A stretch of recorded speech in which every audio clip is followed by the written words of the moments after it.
지금 우리가 계속해서 살펴보고 있는 본문의 주된 배경은 루스드라라는 곳입니다. 사도행전 14장 1절에서 3절 말씀을 보면 바울의 일행은 비시디아 안디옥을 떠나서 이고니온이라는 곳을 거쳤습니다. 비시디아 안디옥에서 바울 일행이 머문 기간은 불과 2주간 정도였습니다. 바울 일행은 바보라는 도시에서 총독 서기오 바울을 회심시킨 후에 금방 비시디아 안디옥으로 이동했습니다. 비시디아의 안디옥은 내륙 지역이죠. 지도에도 나와 있는 것처럼 구브로가 아래에 있는 작은 섬이므로 섬에서 내륙으로 이동하는 것이 쉬운 일은 아니었습니다. 어째서 바울 일행은 비시디아의 안디옥으로 그렇게 빨리 이동해 갔던 것일까요? 더구나 지역의 총독을 회심시켰다면 그 기회를 이용해서 구브로에 더 널리 그리고 더 효과적으로 복음을 전하는 전도 활동을 할 수 있었을 텐데, 그러나 고고학자들이 연구하는 연구에 따르면 이 비시디아 안디옥 지역에 한 가지 흥미로운 유적을 발견했다라고 합니다. 그것은 비시디아 안디옥 지역에서 바로 이 구브로의 총독이었던 서기오 바울의 이름이 새겨진 비석을 발견한 것이죠. 이를 두고 학자들은 이 서기오 바울의 가족들, 친척들이 이 안디옥이라는 지역에 살았을 것이다라고 짐작하는 것입니다. 따라서 우리는 이렇게 유추해 볼 수 있는 것이죠. 바울 일행은 이 구브로에서 바보에서 서기오 바울을 회심시켰습니다. 죄송합니다. 그러나 좀 더 빨리 복음을 전하기를 원했던 이들은 서기오 바울과의 교제를 서둘러 마무리하고 곧장 버가를 거쳐서 비시디아 안디옥으로 이동했던 것이죠. 거기에 서기오 바울의 친척들이 살았기 때문에 이들을 근거로 해서 이 안디옥 지역에 효과적으로 빠르게 복음을 전해보려고 했던 생각이 있었던 것 같습니다. 비시디아 안디옥은 아우구스투 황제 당시에 이 군사 기지가 설치되어 있는 이탈리아로부터 약 3,000명의 정예 부대가 이주하여 갖가지 건축물을 세웠다라는 기록이 있습니다.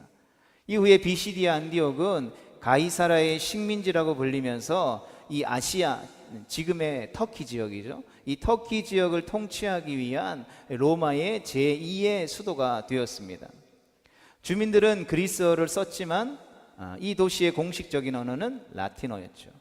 그만큼 이 도시가 화려하고 번성했으며 동시에 매우 전략적으로 중요한 도시라는 뜻은 선교에 있어서도 매우 중요했다라는 뜻이나 다름없는 것이죠. 바울 일행에게도 이 도시를 선교의 발판으로 삼겠다라는 계획이 있었던 것입니다. 하지만 기대를 품고 도착한 바울의 일행은 불과 2주간만 이곳에 머물고서 이고니온이라는 곳으로 이동하게 됩니다. 우리가 지난주에 살펴보았던 것처럼 안디옥에서의 반대가 너무나도 심했기 때문인 것이죠. 그래서 이고니온은 비시디아 안디옥에서 약 140km 정도 떨어진 곳입니다. 이 도시는 노아의 홍수 시전부터 있었다고 전해질 만큼 오랜 곳이며 리가오니아 주의 수도였습니다. 그리스와 로마의 지배 아래 있게 된 후에 이 이고니온은 그들의 문화까지 받아들여서 당시에 상당히 발달한 지역이었다라는 것이죠. 이곳에서의 전도 활동은 매우 성공적이었던 것 같습니다. 본문 1절의 말씀을 같이 봅니다. 시작.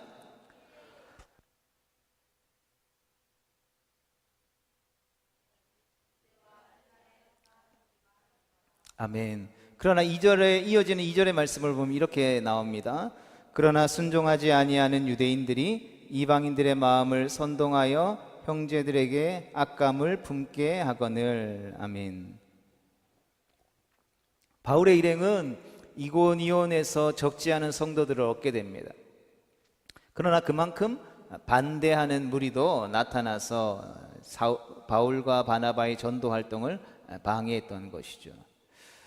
주도적인 그룹은 역시 유대인들이었습니다. 유대인들의 입장에서 볼 때는 바울의 가르침이 겉으로는 하나님을 말하면서도 실제로는 예수님을 하나님의 위치에 올려놓는 것이었습니다. 여러분, 우리가 사는 세상은 참 공통점이 많죠. 여러분, 우리가 누군가 어떤 사람을 처음 볼 때에 이 사람이 나하고 참 많은 부분이 비슷하구나 라는 생각이 들면 우리는 어떻게 됩니까? 그 사람과 아주 빠르게 친해지죠. 그런데 시간이 지나면서 사이가 틀어져 버리는 경우들을 우리가 발견하게 됩니다. 가깝다고 생각할 때에 저도 마찬가지인 것 같아요. 이 얘기 저 얘기 할 말 안 할 말 내 속을 다 꺼내서 막 이야기 다 나누었는데 어느 순간 이 사람이 나와 다르다라는 사실을 깨닫고 보니까 예전에 한 말들이 전부 다 자기 자신의 약점거리가 되어버리는 것이죠. 그래서 그 다음부터 그 사람은 나의 가장 깊은 비밀, 남에게 절대 알리고 싶지 않은 약점을 쥐고 있는 거북한 존재가 되어지는 것입니다. 차라리 처음부터 그 사람이 나와 다른 사람이라는 것을 알았더라면 나았을 것이다 라고 생각하는 것이죠. 나와 다른 사람이니 최소한 그에게 큰 기대나 바람도 없었을 터이고, 그래서 그 사람과 원수 사이가 되지도 않을 것이기 때문입니다. 유대인과 기독교인의 관계도 그러한 면이 있다라는 것이죠. 여호와 하나님을 섬긴다라는 점에서 뭔가 같은 편인 것처럼 보이지만 예수라는 인물을 놓고서 결정적으로 둘 사이가 갈라져 버린 것이죠. 사실 이 외국인 지역에서 유대인끼리 종교적인 갈등을 벌이고 그래서 서로가 상대방을 욕한다라고 하는 것은 아주 부끄러운 일입니다. 그러나 유대인들에게 있어서 그 부끄러움조차도 뛰어넘을 만큼, 자제할 수 없을 만큼 너무 미웠던 것이 바로 예수님을 믿는 기독교인들이었다라는 것이죠. 그래서 유대인들은 자신들의 종교 분쟁에 외국인까지 개입시킵니다. 이들은 이방인들에게 기독교인들에 관한 나쁜 소문을 퍼뜨리게 되는 것이죠. 그 결과로 이방인들은 바울과 바나바, 심지어는 이들의 설교를 듣고 예수님을 영접한 사람들에게까지 나쁜 인상을 받게 했더라는 것이죠. 사도행전 14장 3절의 말씀을 보면 바울 일행이 이 지역에 오래 머물렀다라고 말하고 있는데, 이는 바울 일행이 유대인들의 방해를 얼마나 많이 고심했는지를 우리가 짐작해 볼 수 있는 부분입니다. 바울 일행이 열심히 전도하면 한편에서는 유대인들이 격렬하게 방해합니다. 이 갈등으로 인해서 이고니온이라는 도시에는 두 파로 갈리게 되죠. 기독교에 좋은 감정을 가진 사람들 외에는 거의 모두가 이들을 반대하는데 하나가 되었습니다. 사실 여기에 속한 사람이 대부분이었는데 이들 가운데에는 관원들도 포함되어 있었습니다. 이들은 바울 일행을 욕하고 괴롭히며 심지어 그들을 돌로 쳐서 죽이려는 단계까지 도달하게 되죠. 그러자 결국 바울 일행은 마침내 이고니온을 떠나기로 결정했습니다. 이고니온을 떠난 바울과 바나바의 일행이 도착한 곳은 루스드라와 더베였습니다. 루스드라와 더베는 이고니온에서 남쪽으로 한 40km 정도 떨어진 곳입니다. 인근에 바다가 없어서 무역이 발달하지 않았고 대신 목축업이 발달한 소도시였습니다. 그러나 이곳에는 소수의 로마군이 주둔해 있었으며 그들이 은퇴를 하고 살아가는 전원도시로 알려져 있는 도시였습니다. 약간의 유대인들도 살고 있었지만 회당이 있을 만한 규모는 아니었다고 합니다. 그리고 이 도시와 관련해서 유명한 인물이 있습니다. 그는 바로 디모데후서 1장 3절과 사도행전 16장 2절과 3절에 등장하는 디모데와 그의 어머니 유니게가 바로 이곳에 살았습니다. 바울은 루스드라에서 디모데 가정의 도움을 받았던 것 같습니다. 바울 일행은 더베에도 갔는데 더베는 루스드라에서 또 남쪽으로 30km 정도 떨어진 도시였습니다. 바울을 따라서 아시아 지역까지 동행했던 가이오가 이곳에서 태어나게 되죠. 이곳 루스드라는 바울의 전도 여행에서 잊을 수 없는 도시입니다. 왜냐하면 루스드라에서 한 가지 놀라운 기적이 일어났기 때문이죠. 오늘 본문 말씀을 보면 루스드라에 발을 쓰지 못하는 사람이 하나 살고 있었습니다. 병명은 모르지만 이 사람은 나면서부터 안진뱅이였다라고 성경이 증언하고 있죠. 요즘 말로 하면 지체장애인인데 성경이 이 사람을 나면서부터 안진뱅이라고 말한 것은 이 사람의 병이 고칠 수 없는 병이었다라는 것을 알려주는 표현인 것입니다. 사도행전 3장에서도 우리는 나면서부터 안진뱅이였던 한 병자를 만난 적이 있습니다. 그때는 예루살렘이 무대였으며 이 사람을 낫게 해준 사람이 베드로였죠. 성경은 이로써 한 가지 중요한 암시를 우리에게 알려줍니다. 그것은 이 동일한 증세를 가진 두 인물이 각각 베드로와 바울에 의해 치유되었다라는 사실을 보여주면서 바울과 베드로가 동등한 위치에 있다라는 것을 말해주는 것이죠. 여러분, 베드로는 어떤 인물입니까? 베드로는 예수님께서 직접 불러 세운 사도였습니다. 교회 안에 그 베드로의 비중은 결코 무시할 수 없는 존재였습니다. 어디 가서 무엇을 하든지 그를 빼놓고서는 도무지 일이 되지 않을 만큼 초대교회 당시에 베드로라는 인물은 중요한 인물이었습니다. 거기에 비하면 바울이라고 하는 인물은 소위 굴러 들어온 돌이죠. 거기다가 출신 성분도 나빠서 예수님을 믿기 전에는 교인들을 핍박하기까지 한 좋지 않은 배경을 지니고 있었습니다. 그런 인물이 이제는 베드로와 맞먹을 만한 비중을 가지고서 이 사도행전의 말씀에 기록되어지고 있으니 여러분, 얼마나 놀라운 일입니까? 이런 하나님의 놀라운 복음의 능력을 우리는 마주하고 있는 것입니다. 어쨌든 루스드라 성에서 전도하던 바울 일행은 말씀에 귀를 기울이면서 열심히 듣고 있는 이 인물을 주목하게 되죠. 성경은 그를 구원받을 만한 믿음이 있는 자라고 표현합니다. 여러분, 구원받을 만한 자라는 말의 그리스어로는 온전하게 되다, 건강하게 되라라는 뜻이 있는 것입니다. 그러니까 열심히 귀를 기울여서 하나님의 말씀을 듣는 모습들을 보니까 그가 고침받을 만했다라는 뜻이 될 수 있는 것이죠. 여러분, 그만큼이나 그가 열심히 듣는 내용이 무엇이었을까 궁금하지만 성경은 바울이 무엇라 설교하고 있었는지는 말해주고 있지 않습니다. 그러므로 우리가 기억해야 할 것은 안진뱅이가 정말 나을 만도 해 하고 동의할 만큼 열심히 복음에 관심을 기울였다라는 사실입니다.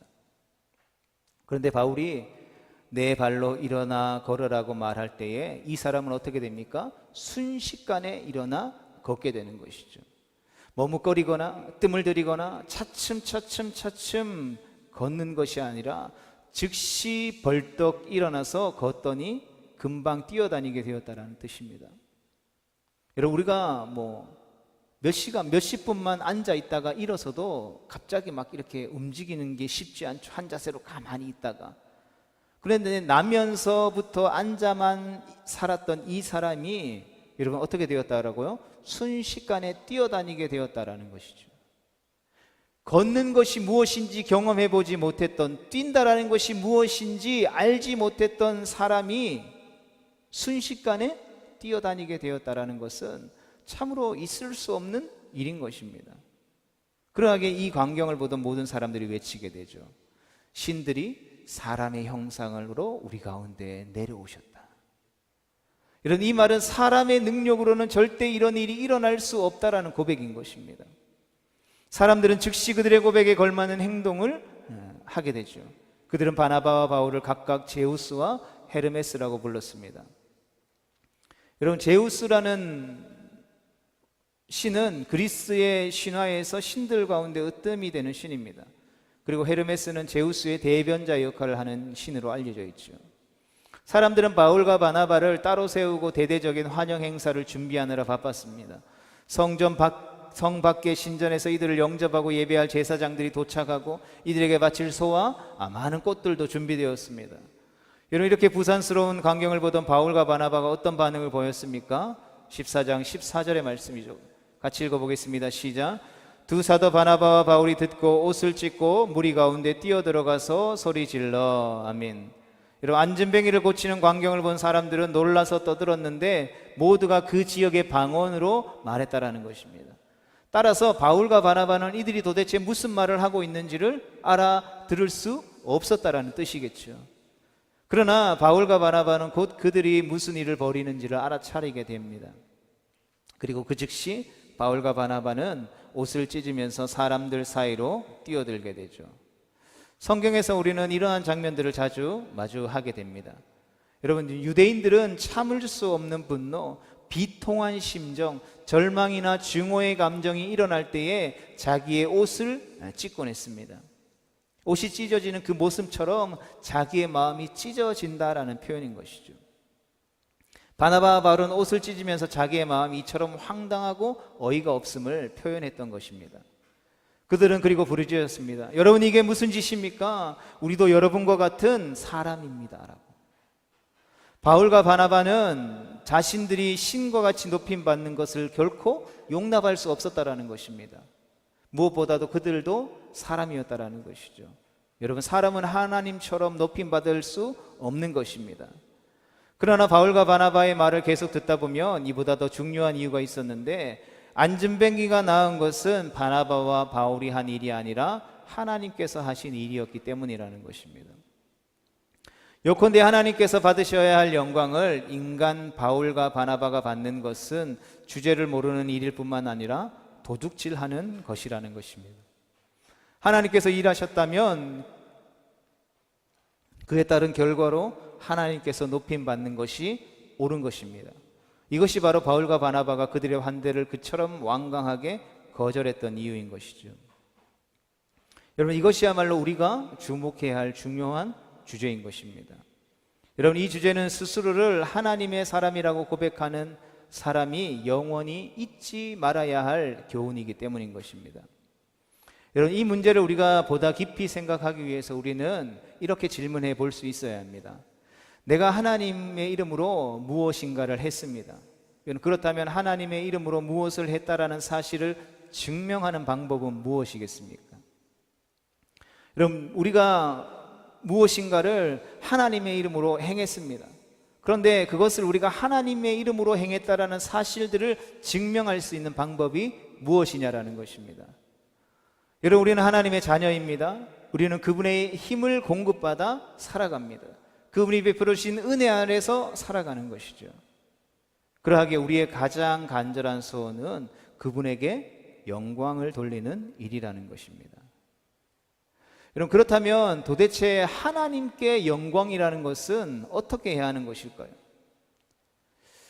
사실 이 질문은 오늘 이 시간 예배하는 우리뿐만 아니라 지나온 모든 세대에 걸쳐서 제기되어져 왔던 질문이기도 하죠.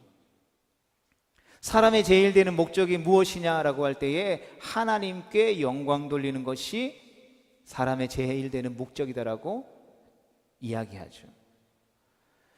오랫동안 질문이 되어 왔다라는 것은 다시 말해서 해답이 모호했다라는 뜻이기도 하지만, 한편으로는 이것이 아주 어떠한 질문이라는 것입니까? 중요한 질문이라는 것이죠. 그런데 이 질문은 아주 엉뚱하게도 질문하는 사람들이 사실상 질문의 의미조차 몰랐다는 데서 우리는 해답의 실마리를 찾을 수 있습니다. 뭔가 이상한 말 같으시죠? 그러나 한번 우리가 생각해 봅시다. 여러분, 영광이라는 말이 무슨 뜻입니까? 히브리어 성경에서 영광이라는 말로 자주 번역되어지는 단어들을 직역하면 무겁다라는 뜻입니다.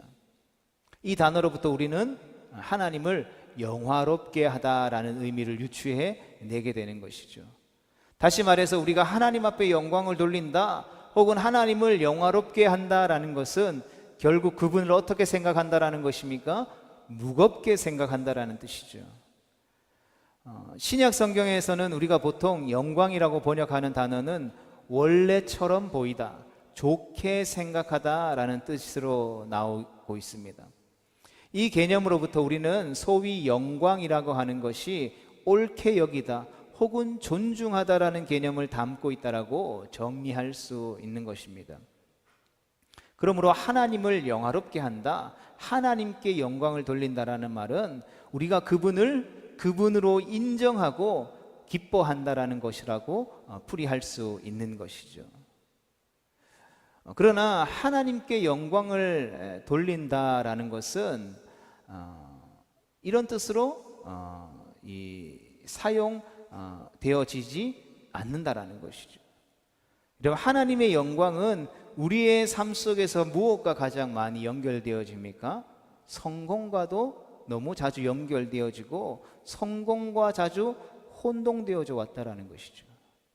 예를 들어 우리가 어젯밤에 잠을 자면서 하나님께 영광을 돌리게 해주세요라고 기도했다라고 한다면 그 하나님께 영광을 돌리게 했다라고 기도하는 기도의 목적이 무엇입니까? 혹시 그 영광이 나의 삶에서 어떤 성공을 이루는 것과 겹쳐 있지는 않은지 우리가 생각해 봐야 한다는 것이죠. 우리의 인생의 어느 지점에 절정의 순간이 도달했을 때에 바로 그때가 내가 떳떳하게 환희에 넘쳐서 하나님의 영광을 외치리라 기대하지는 않았습니까? 여러분, 우리가 하나님께 영광을 돌립니다 라는 말을 자주 사용하거나 자주 보는 경우가 어디 있습니까? 뭐 연예인들이 막 어떤 영화를 찍었는데 엄청 흥행해가지고 영화제에 나와서 나무주연상을 받았는데 나무주연상 트로피를 들면서 이 모든 영광을 하나님 앞에 올려드립니다. 이럴 때 역시 훌륭한 사람이구나, 믿음의 사람이구나. 저렇게 상 받고 하나님 앞에 영광 돌리니까 하나님 얼마나 영광 받으실까? 그러면 어떡합니까? 옆에 있는 자녀들한테 야, 공부 열심히 해, 너도 저렇게 성공해가지고 하나님 영광 돌려야지, 이렇게 생각한다라는 것이죠. 이런 슬픈 상황을 가리켜서 신학적으로는 번영신학이라고 말하죠. 나의 영광과 하나님의 영광을 교묘하게 겹쳐놓는 것을 말하는 것입니다. 이것은 비단 성도들뿐만 아니라 목회자들 사이에서도 마찬가지인 것 같습니다. 교회가 커지고 교인 수도 많으면 의뢰 목사님들은 이야기하죠. 목사님 통해서 하나님 영광 받으신다고. 그런데 정말 신실하게 하나님을 섬기고 예배하는 그런 목사님이지만 겉모습은 크게 화려하거나 내세울 게 없어 보이는 그러한 분들에게는 가서 목사님 목사님 통해서 영광 받으십니다, 이런 소리 들을까요? 듣지 않죠. 어떤 위대한 일들을 이루는 사람들 앞에 가서는 당신을 통해서 하나님 영광 받으시네요. 근데 주어진 삶 속에서 일상에서 최선을 다해서 수고하며 애쓰며 땀 흘리며 살아가는 사람들을 통해서 집사님 통해서 성도님 통해서 하나님 영광 받으시네요, 이 말을 하지 않는다라는 것입니다. 신학적으로 이것을 가리켜서 번영신학이라고 말하는 것이죠. 내가 성공해서 남보다 높고 풍요로운 자리에 서서야 비로소 하나님이 영광을 나타내신다, 혹은 하나님 앞에 영광을 돌릴 수 있을 것이다 라고 하는 생각은 결코 하나님이 바라시는 바가 아니라는 것입니다. 다시 생각해 봅시다. 내가 세상에서 잘 나가는 사람이 되어서 하나님 앞에 영광을 돌립니다 라고 말해야 하나님이 영광이 돌아가겠습니까? 아니면 가장 힘들고 어려운 절망의 구렁텅이에서 그럼에도 불구하고 나는 하나님을 사랑합니다, 하나님 나의 예배를 받아주시옵소서라고 고백하는 것이 하나님께 영광이 되겠습니다. 참으로 어렵기도 하지만 또 어떻게 보면 질문 자체가 안 된다라고 말할 수도 있긴 합니다. 그러나 저는 이 질문에 대한 해답을 다음과 같은 질문으로 대신하고자 합니다. 여러분, 하나님께서 이 땅 가운데에, 이 세상 가운데 하나님이 창조하신 이 창조 피조 세계 가운데에 당신을 드러내시거나 하나님께서 어떤 일을 하시려고 하실 때에 그분은 왜 그렇게 자주 세상에서 약한 사람과 가난한 사람과 병든 사람과 억눌린 사람들에게 나타나셨습니까? 여러분, 우리가 오해하지 말아야 할 것은 높고 풍요롭고 부한 것 자체가 나쁜 것을 의미하는 것은 결코 아닙니다. 우리는 희망이 없어 보이는 사람들을 통해서 일하시는 하나님의 움직임을 성경에서 너무나도 자주 발견하게 된다는 것이죠. 풍요로워지는 것 자체가 나쁜 것은 아니지만 희망이 없어 보이는 사람들을 통해서, 가난해 보이는 사람들을 통해서, 아무것도 아닌 것처럼 보이는 사람을 통해서 하나님이 일하시는 것을 자주 발견하게 된다는 것이죠. 여러분, 이것이 대체 우리에게 무슨 의미인지, 이 시대를 살아가는 예수님을 믿는 하나님의 말씀이 진리의 말씀이라고 믿는 하나님의 백성들에게 무슨 의미로 주어지고 있는지를 우리가 깊이 생각해 보신 적이 있으십니까? 바울과 바나바는 첫 번째 우리가 살펴보고 있는 이 전도 여행에서만 1년 반 동안 4,800km를 여행했습니다. 오늘날처럼 차가 있고 비행기가 있고 어디를 이동할 때 자유롭게 기차가 있어서 이동할 수 있는 시대가 아니었죠. 뭐 바다는 어쩔 수 없이 헤엄칠 수 없으니까 배를 타고 이동했다라고 할 수 있지만 육로는 어떻게 했습니까? 다 걸어서 이동했다라는 것이죠. 4,800km요.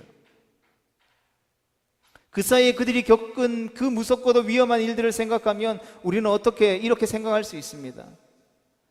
그 어렵고 위험한 사역 중에 정말 수고하며 애썼는데 그 가운데 하나님의 은혜로 말미암아 불쌍한 장애인을 낫게 해준 대가로 세상 사람들로부터 환대를 받는다면 그 시간을 잠깐이나마 누려도 되지 않을까? 라고 생각한다라는 것이죠.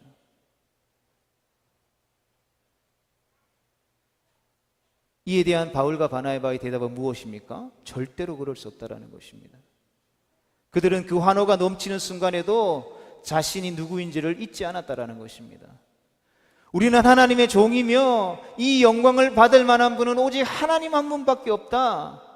이 믿음의 신념을 깰 만한 유혹이라면 그것이 무엇이라 할지라도 버리고 거절할 준비가 되어 있었다라는 것입니다.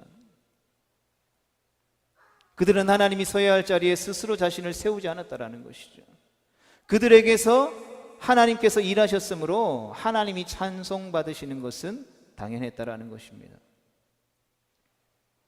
그 자리에 서서 내가 찬송을 받는다면 나는 하나님의 영광을 가로채는 도둑이 되는 것이기 때문인 것입니다.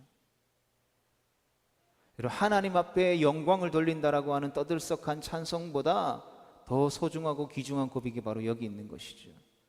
그들은 하나님이 서야 할 자리에 하나님을 세우고 자신들이 물러나야 할 자리에 물러남으로써 하나님께 영광을 돌렸던 것입니다. 이것이 참으로 하나님의 자녀된 자가 보여주어야 할 삶의 자세인 것이죠. 사랑하는 성도 여러분, 말씀을 정리하면서 우리는 누구입니까? 우리는 모두가 다 하나님의 자녀인 줄 믿습니다. 우리는 하나님의 아버지 되심과 그분께서 당신의 자녀들에게 베푸신 한없는 자비와 사랑을 세상에 널리 전해야 할 사람들인 것입니다. 그런데 혹시 우리는 그분이 서야 할 자리에 우리를 대신 세우고 살고 있지는 않은지 돌아보아야 하는 것입니다. 그분이 받으셔야 할 찬송을 가로채고 있지는 않은지 살펴보아야 하는 것입니다. 세례 요한의 말처럼 나는 낮아지고 그분은 높아져야 하겠다라고 하는 고백이 바로 그분을 따라 살아가는 우리의 삶의 모토가 되어야 하지 않겠습니까? 우리가 지금 이 자리에 선 것은 무엇 때문입니까? 우리의 실력 때문입니까? 집안 배경 때문입니까? 인간관계가 좋아서입니까? 하나님의 자리에 그런 것들이 자리 잡고 있었다라면 빨리 그것들을 원위치로 돌려놓아야 합니다. 하나님께서 주신 것들을 하나님께서 앉으셔야 할 자리에 놓는 것처럼 하나님의 진노를 살 만한 행동은 없기 때문인 것이죠. 동시에 우리가 명심해야 할 사실 또한 있습니다. 우리의 인생이 가장 낮은 곳에 있을 때도 마찬가지의 자세가 필요하다라는 것입니다. 지금 우리의 인생이, 우리의 자리가 더 낮아질 수 없는 상황입니까? 그렇다면 그것은 무엇 때문입니까? 돈이 없기 때문에 낮아집니까? 실력이 없어서 낮아집니까? 인간관계를 잘 못하고 인간관계가 나빠서 낮아집니까? 하나님께서 허락하신 그 시간을 나라고 하는 존재로부터 원인을 찾는 사람은 마찬가지로 교만한 사람이 되어지는 것입니다.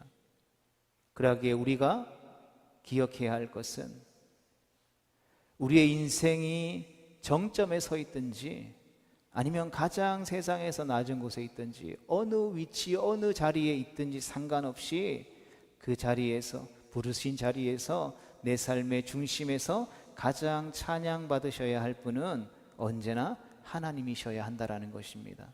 나의 삶에서, 나의 교회 생활에서, 나의 사회 생활에서 내가 그처럼 사랑한다라고 고백하는 그 하나님, 우리 아버지를 제자리에 세워드릴 수 있어야 하는 것입니다. 우리가 살아가고 우리가 부름받은 이유가 바로 여기에 있는 것이죠. 하나님의 자리에 동시에 설 수 있는 것은 아무것도 없는 것입니다. 그래서 구약 성경의 이스라엘 백성들이 하나님을 섬기고 또 세상 또 섬기고 할 때에 여러분, 유대인들의 삶 속에서 하나님을 떼어놓을 수 있을까요? 없죠. 그들은 철저하게 율법을 지키려고 노력했고 십계명을 지키려고 노력했고 안식일을 지키려고 노력했다라는 것이죠. 그러나 그들은 하나님만 있어야 할 자리에 다른 것도 올려놓았던 것이죠. 그리고 하나님은 그러한 이스라엘 백성들을 향하여서 너희가 나를 버렸다라고 말하죠. 하나님의 자리에 동시에 설 수 있는 것은 아무것도 없습니다. 그러하기에 사나 죽으나 즐거우나 괴로우나 내 인생의 중심에 하나님을 함께 하심으로 말미암아 하나님께 영광을 돌려드리는 거룩하고 복된 하나님의 백성 되어질 수 있게 되기를 주님의 이름으로 축복합니다. 이것이 우리가 살아가야 할 삶의 방향성이 되어지는 것입니다.